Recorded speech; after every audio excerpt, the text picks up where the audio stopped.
আসসালামু আলাইকুম। আজকে আমি ভারত পাকিস্তানের ভিতরে যে সামরিক উত্তেজনা সবসময় বিরাজ করে সেই বিষয়টি নিয়ে কিছু বলতে চাচ্ছি।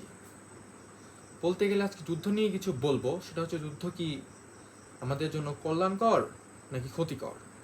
আসুন বিষয়টা জানি সঠিকভাবে। সর্বোপরি যুদ্ধ কিন্তু কেউ চায় না, না চায় ভারত, না চায় পাকিস্তান, না চায় সাধারণ মানুষ। তাহলে যুদ্ধ কে চায়? যুদ্ধ কিন্তু কেউ চায় না। সবাই চায় শান্তি, সবাই চায় শান্তিতে বাঁচতে। কিন্তু বারবার যুদ্ধ আর সংঘাতে সাধারণ মানুষেরই কিন্তু ক্ষতি হয়। সব থেকে বেশি সব থেকে বেশি ক্ষতির সম্মুখীন হয় আমাদের সাধারণ মানুষরা। তারা তাদের ঘর বাড়ি হারায়, প্রিয়জনকে হারায়, এমনকি তাদের জীবন কিন্তু থমকে যায়।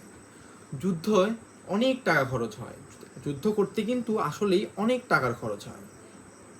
এমনকি অর্থনীতি অনেক সময় ভেঙে পড়ে, অথচ এই অর্থ কিন্তু গরিবদের পেছনে ব্যয় করা যেত।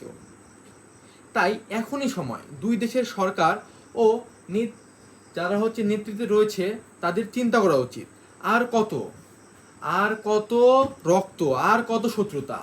সত্যিকারের শান্তির জন্য দরকার হচ্ছে সাহস, সেটা হচ্ছে সত্যি বলার সাহস আর আলোচনায় বসার ইচ্ছা।